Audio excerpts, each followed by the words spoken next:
वह खून कहो किस मतलब का जिसमें उबाल का नाम नहीं, वह खून कहो किस मतलब का आ सके देश के काम नहीं, वह खून कहो किस मतलब का जिसमें जीवन न रवानी है, जो परवश होकर बहता है वह खून नहीं है पानी है। उस दिन लोगों ने सही सही खून की कीमत पहचानी थी, जिस दिन सुभाष ने बर्मा में मांगी उनसे कुर्बानी थी। बोले स्वतंत्रता की खातिर बलिदान तुम्हें करना होगा, तुम बहुत जी चुके जग में लेकिन आगे तुम्हें मरना होगा। आजादी के चरणों में जो जयमाल चढ़ाई जाएगी वह सुनो तुम्हारे शीशों के फूलों से गूंथी जाएगी।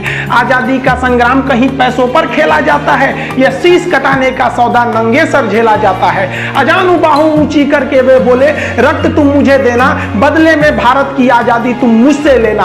हो गई सभा में उथल पुथल, सीने में दिल न समाते थे, स्वर इंकलाब के नारे कोसों तक छाए जाते थे। हम देंगे देंगे रक्त बस यही शब्द सुनाई देते थे, रण में जाने को युवक खड़े तैयार दिखाई देते थे। बोले सुभाष वह आगे आए जिसके तन में भारतीय खून बहता हो, वह आगे आए जो खुद को हिंदुस्तानी कहता हो, वह आगे आए जो इस खूनी हस्ताक्षर करता हो मैं कफन बढ़ाता हूं, वह आगे आए जो इसे हंस कर लेता है। सारी जनता हुंकार उठी हम आते हैं हम आते हैं, माता के चरणों में हम अपना रक्त चढ़ाते हैं।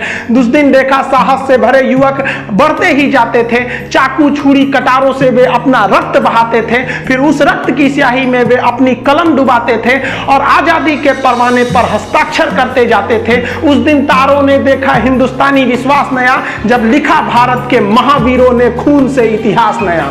आप सभी देशवासियों को स्वतंत्रता दिवस की हार्दिक शुभकामनाएं। यह स्वतंत्रता दिवस हमारा हमेशा बरकरार रहे। हम लोगों को ये जो आज़ादी मिली है ये इतने आसानी से आज़ादी नहीं मिले, वो आज़ादी के लिए न जाने कितने वीरों ने अपने बलिदान दिए हैं। इसको दक्षिण का याद करिए, टीपू सुल्तान, वो मराठाओं की शक्ति, वो राजपूतों का बलिदान, वो सिखों की तलवार, झांसी की रानी, वो 11 साल का लड़का खुदीराम बोस जिसकी दाढ़ी मूछ नहीं थी, फिर भी उसने अंग्रेजों के आगे डट कर मुकाबला किया और अंग्रेजों ने उस बच्चे को फांसी चढ़ा दिया। वो सुभाष चंद्र बोस याद कीजिए, वो भगत सिंह, चंद्रशेखर आजाद, अशफाकुल्लाह खान, राम प्रसाद बिस्मिल, न जाने कितने वीरों ने इस देश को सींचा है अपने रक्त से, तब हमें ये आजादी मिली है। लेकिन आज भी अशिक्षितता के अभाव में, अशिक्षितता के कारण हम इस आजादी को अच्छे से नहीं ले जा पा रहे हैं। जितना देश को आगे जाना चाहिए, अभी भी देश को आगे ले जाने की जरूरत है।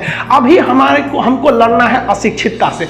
अगर हम अशिक्षित रहेंगे तो कभी आगे नहीं जा पाएंगे। हमारा देश का नाम उतना आगे नहीं जा पाएगा जितना हमें जाना चाहिए। इसलिए वर्तमान समय में आपको वो कोई ऐसा नहीं है कि अब आपको कोई अंग्रेजों से लड़ना, अभी आपको लड़ना है अंधविश्वास से, अभी आपको लड़ना है ऊंच नीच से, अभी आपको लड़ना है क्षेत्रवाद से कि तुम दक्षिण भारत को, हम उत्तर भारत के, तुम बिहारी, हम ये हम वो, मतलब ये सब चीजों से अभी लड़ना है। अभी लड़ना है अंधविश्वास से, जाति धर्म ऊंच नीच, इन सारी चीजों से लड़के हमें एक होना है। और यह जिस दिन हमें लग जाएगा कि नहीं, हिंदुस्तान के हर व्यक्ति के अंदर यह भावना आ जाएगी कि हमने अपने जाति धर्म ये सब बाद में, पहले हम सब एक हिंदुस्तानी हैं, ये भावना जिस दिन आ जाएगी उस दिन हमें सच्चे मायने में आजादी मिल जाएगी।